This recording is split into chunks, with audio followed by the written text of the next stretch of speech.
At my sister's wedding, the laughter felt louder than the music. She lifted the deed to the $350,000 condo I'd bought her and said into the mic, "Cute, Ethan, but I'm not living in some budget neighborhood." 180 guests laughed. My mother hid a smile. My stepfather drank his champagne. They didn't know the Audi she drove, the rent she bragged about, even the ring deposit were all mine. They didn't know I had every receipt, every transfer, every lie saved in a folder labeled family. That night they laughed at the man who paid for their dreams. But when I smiled back, it wasn't embarrassment, it was the sound of a scalpel clicking open. Before I continue, tell me where you're watching from. And hit like and subscribe if you've ever been betrayed by family. Because what happened next wasn't just about money or pride, it was about a lifetime of silence snapping in one night. Keep watching, because when I finally fought back, I didn't raise my voice. I raised evidence. I used to think love meant being the one who fixed everything. When I was 7, I was the kid who found the mop when juice spilled, who ran for Band-Aids when Lauren scraped her knee. She'd cry, Mom would rush in with open arms, and I'd stand off to the side holding the towel. Nobody said thank you. I didn't expect it. I just learned early that being useful was safer than being noticed. Our house in Worcester was always a bit too small for 4 people, and a collection of unfinished dreams. My dad worked construction, came home covered in drywall dust, humming Sinatra under his breath. Mom worked nights at a nursing home, her scrubs smelling like bleach and cheap coffee. I remember falling asleep to the sound of her shoes squeaking down the hall. Lauren was the baby, the sunshine, the reason my parents smiled even when bills piled up. When Dad died of a heart attack in our kitchen, I was 16. I remember kneeling on the linoleum doing chest compressions while Mom screamed Lauren's name instead of his. When the paramedics took him away, I sat in silence on the porch, my hands shaking, my shirt wet with tears and sweat. Mom came out hours later wrapped in a blanket and whispered, "You're the man now, Ethan." I nodded even though my voice was gone. After that, everything shifted. Lauren stopped doing chores. Mom stopped working nights. I picked up shifts at the grocery store after school. Every Friday, I'd hand over my paycheck. Mom would kiss my forehead and say, "You're such a good son." The 3rd month, she stopped saying thank you. It wasn't cruel, just expected. Lauren, meanwhile, was discovering her potential. She'd come home talking about modeling, YouTube, manifesting abundance. When she crashed my old bike and scraped her knee, Mom said she's just spirited. When I asked her to help with dishes, Mom said, "She's tired, sweetheart. She's growing." Apparently I wasn't. At graduation, I got a scholarship to Boston University. I thought maybe things would change. They didn't. The morning I left for college, Lauren cried because I took the family laptop with me. Mom told me to leave it. She needs it more than you do. So I did. I studied on library computers at midnight while Lauren streamed shows at home. When I called to check in, Mom talked only about Lauren, her dance classes, her new outfits, her brand. I told myself this was normal. I told myself she'd grow out of it. Then one night during med school, I got a voicemail. Mom's voice was tight. "Your sister's in trouble. Can you call me?" Lauren had dropped out of her communications program, leaving behind a semester's worth of unpaid tuition. If it went to collections, Mom's credit would tank. "I wired the money," she said. "You're saving this family." I laughed because crying felt too dramatic. I started keeping track of what I sent. Rent for Lauren's apartment when she couldn't find work that fit her vibe. Money for Mom's broken water heater. A deposit for a career photo shoot. I called it generosity. Dr. Patel, my attending at the time, called it exhaustion. "You look hollow," he said once, catching me staring at my phone in the lounge. "Family stuff," I murmured. He gave me a look that surgeons save for interns who won't stop bleeding. "If they love you only when you're paying, that's not family. That's payroll." I brushed it off, but his words stuck. Then came the Audi. Lauren called crying on a Tuesday saying her old Civic was embarrassing for real estate clients. "It's unsafe," she said. "And image is everything." I was post-call half asleep, so I said yes. 20,000 down, my name on the loan. 3 months later, she sideswiped a pillar in a parking garage. "It jumped out," she joked. Mom laughed too. I didn't. But I paid. By then, I'd stopped expecting gratitude. What scared me was that I'd also stopped expecting respect. I didn't know it then, but every quiet yes was another cut. And even surgeons can bleed out eventually. The first time I realized my own family didn't see me as a person was at Thanksgiving 2 years ago. I'd just finished a 20-hour shift. My hands were still marked from gloves, my neck ached, but I drove 2 hours home with a pecan pie on the passenger seat. When I walked in, Lauren was already there, perfect hair, designer coat, fake laugh echoing through the kitchen. Mom hugged her first, then turned to me with a distracted smile. "Ethan, you look tired. You should really take better care of yourself," she said. I just finished a triple bypass, I replied. Lauren rolled her eyes. There he goes. Doctor talk. At dinner, Mom handed Lauren the biggest slice of turkey. She's been working so hard lately, she said. Working? I asked, half joking. Lauren grinned. Networking. Same thing. They laughed. I didn't. My pie went untouched. That night I drove back to Boston in silence, headlights cutting through the rain. I told myself I was overreacting, that this was love in our family's language, backwards, messy, but love. A month later, Mom called crying. Your sister's apartment flooded. She left the water running by accident. The insurance won't cover it all. How much, I asked. She said the number. I transferred it before the call ended. Lauren sent a text, "You're my hero." Then, a heart emoji. I looked at that tiny red symbol for a long time. It felt cheaper than ever. I started sleeping less. My residents thought it was the job. Maybe it was, but not for the reasons they assumed. Every time my phone buzzed, my stomach knotted, waiting to hear what new emergency needed fixing. By then, Mom had learned how to weaponize guilt like a scalpel. When I told her I couldn't help with Lauren's latest scheme, a rebranding photo shoot, she said softly, "You know, when your father died, I prayed for a son who would take care of us. I guess God gave me too much hope. It landed like a knife." The worst part, I apologized. There was always another crisis. A car tire. A dental bill. A phone replacement dropped accidentally off a boat during some influencer getaway. Each one small enough to feel cruel, saying no. Each one carving me down a little further. One night around 3 a.m., after a difficult operation, I sat in the locker room staring at my reflection. My eyes were bloodshot, my scrub top dotted with iodine stains. On my phone were 3 missed calls, all from Mom. Her voicemail said, "The caterer needs the deposit for Lauren's engagement party. Just send it, okay? Don't make it a thing. Don't make it a thing." That was her favorite line. Translation: keep quiet, pay up. I laughed, not because it was funny, but because I realized this wasn't family anymore. It was debt collection disguised as affection. Still, I paid. I told myself once the wedding was over, it would stop. But in the months leading up to it, the requests multiplied. Lauren sent me Pinterest boards, color palettes, lists labeled must-haves. I started saving every transfer confirmation, every receipt, partly to track, partly because something in me didn't trust them anymore. Late one night, Rachel, one of our cardiac nurses, caught me staring blankly at my phone. "You okay?" she asked. I forced a smile. "Family stuff." She hesitated. "You know, sometimes you can't save people who don't want to stop bleeding." That hit me harder than any scalpel ever could, because deep down I knew she was right. I was trying to heal people who liked the attention of being broken. 2 weeks before the wedding, I found myself standing in a condo unit, small, sunlit, quiet. 10 minutes from the hospital. I pictured Lauren there, starting fresh, building something real. It was the first time in years I felt hopeful. The realtor asked if I wanted to think it over. "No," I said. "I'll take it." I thought I was giving her a home. What I was really doing was building a stage for my own humiliation. 3 months before the wedding, Lauren showed up at my apartment like she owned the place. It was a Wednesday night. I just finished a 16-hour shift. My scrubs were still damp at the collar when she stepped inside, heels clicking against the hardwood, carrying a muffin in one hand and her tablet in the other. "You need to see this," she said. "The new mood board for the wedding." Her mood board was a digital shrine to excess, gold-rimmed glasses, imported orchids, a champagne wall shaped like an infinity symbol. "You like?" she asked, beaming. "It's beautiful," I said, still half inside my own exhaustion. "Right. But the premium bar package doesn't cover half the cocktails we want.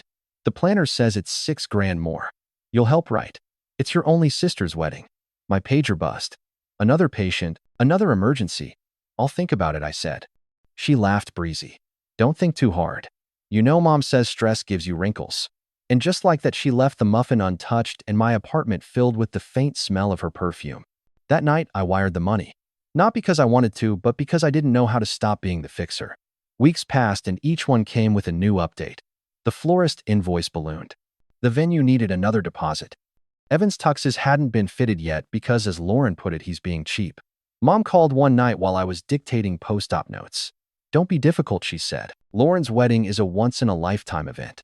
You'll regret it if it's not perfect." Perfect for who, I asked. For her, obviously. I stared at the screen where a patient's name blinked. "Mom, I just covered her florist bill." "Exactly," she said.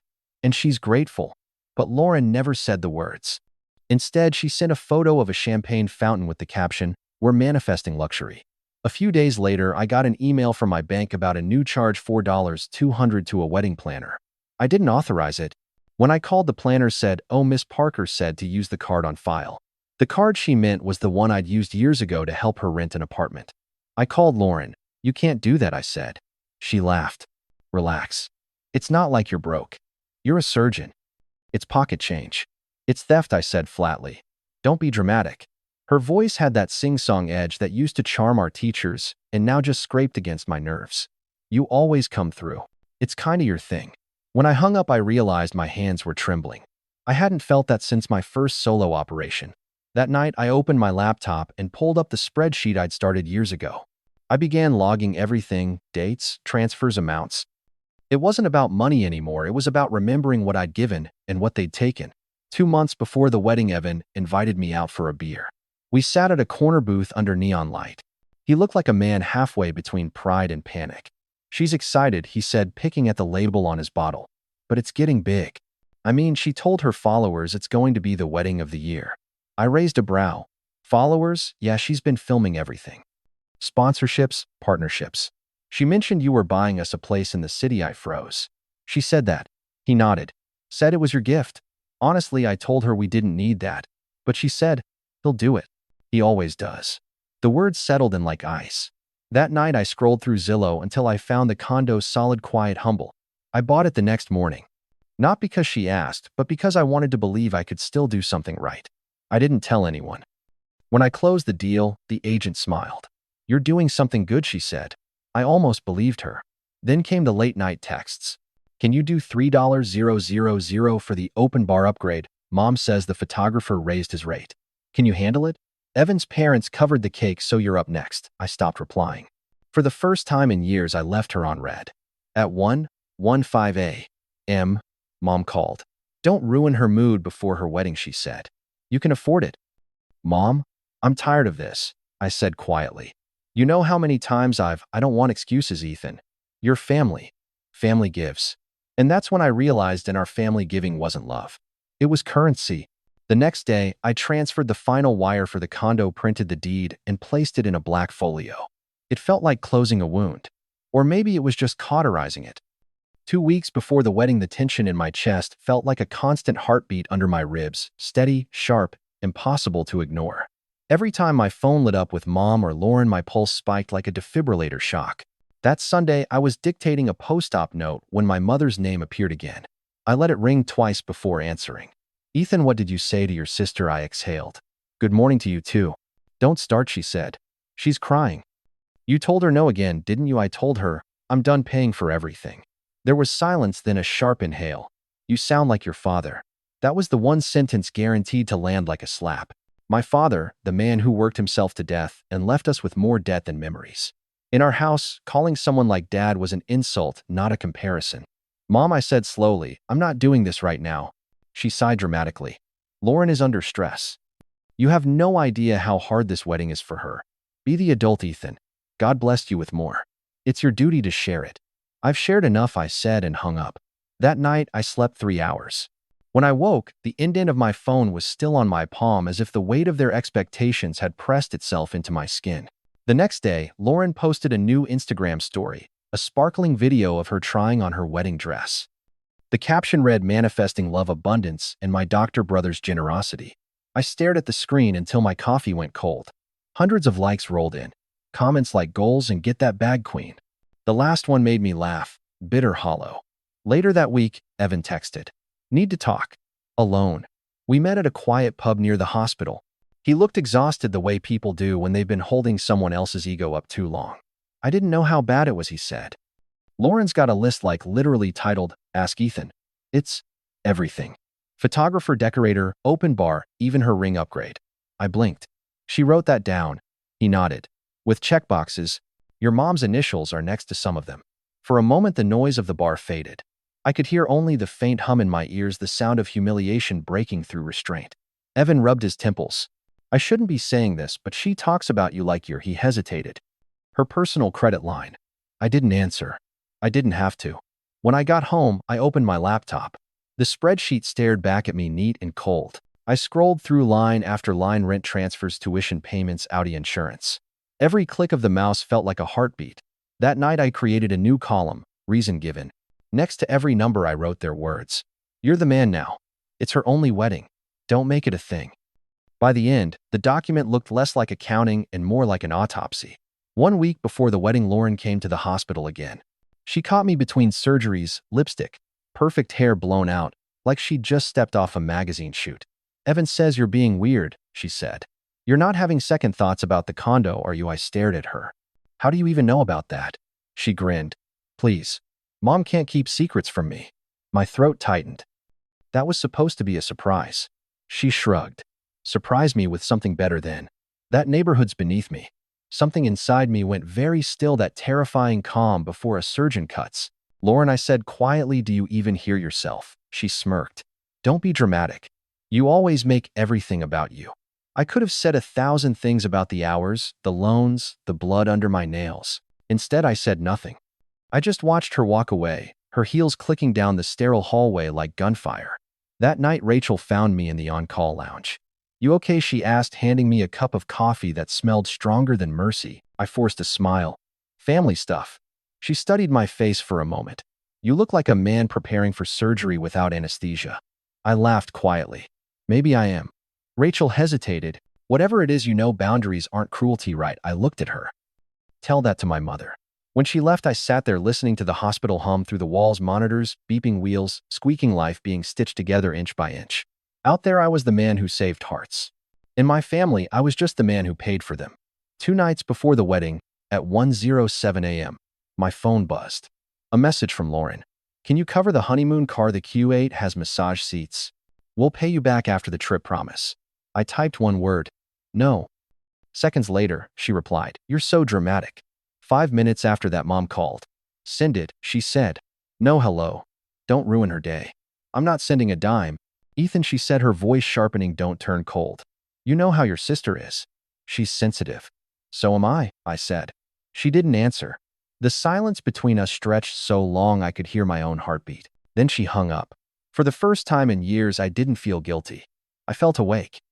The morning of the wedding, I stood at my window watching the sun rise over Boston.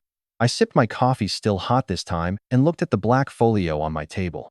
Inside it was the deed, crisp and final. A gift, yes, but also a boundary disguised as generosity. I'd spent my life fixing other people's messes. Today, I was bringing one that couldn't be fixed. The morning of the wedding felt wrong from the start, too perfect, too bright, the kind of blue sky that looks painted over something rotten. The ceremony was in Beacon Hill, a rooftop venue overlooking the city skyline. The kind of place where people drink champagne just to prove they can. I arrived straight from the hospital, still smelling faintly of antiseptic and cold coffee. My tie was crooked, my pulse was steady. I told myself I was there to celebrate, to be the good brother one last time. The black folio with the condo deed sat in the passenger seat beside me. I didn't put a ribbon on it.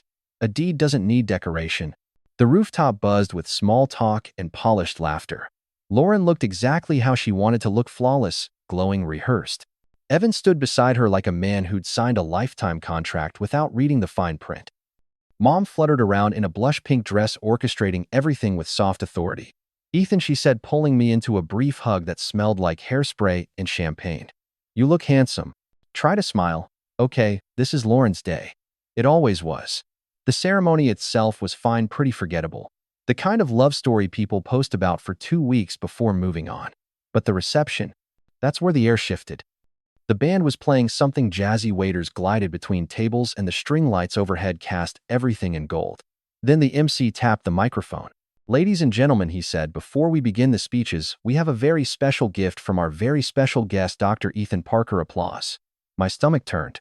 I hadn't told anyone I planned to give the gift publicly. Lauren's eyes widened theatrically. Oh, this'll be good, she said, giggling to her bridesmaids. I stood my chair, scraping against the floor, and walked toward the mic. The black folio was heavy in my hands, heavier than any heart I'd ever held open. This, I said, holding it out to her, is for you. For both of you. I expected silence, maybe gratitude. Instead, there was a beat of confusion. Lauren took the folio, opened it, and stared at the papers. The gold lights reflected off the foil lettering. She blinked, then laughed, a bright, sharp sound that cut through the room. Oh my God, Ethan, she said, her voice magnified by the mic. You bought us a condo. In that neighborhood, the crowd chuckled, unsure. I mean, that's sweet, she continued, but I'm not living in the budget district. Laughter rippled across the tables. Someone actually clapped. I stood there frozen, the smile on my face carved out of habit. Evan looked like he wanted to sink through the floor. Mom pressed her lips together, trying not to laugh. Next time, Lauren said into the mic, ask me before you make big purchases. I have standards, you know. The laughter grew. Something inside me went still. It wasn't anger. It was absence, like a wound that had bled itself dry. I reached out and gently took the folio from her hand. Congratulations, I said quietly. My voice didn't shake. It was clinical, steady, the way it sounds when I call time of death. The band didn't know what to do. Someone coughed. Glasses clinked awkwardly. The MC muttered something about speeches. I turned to leave, but Mom caught my sleeve. Her nails dug into my arm. Don't make a scene, she hissed. You're embarrassing her. I looked at her, at Lauren, at the guests, pretending not to stare.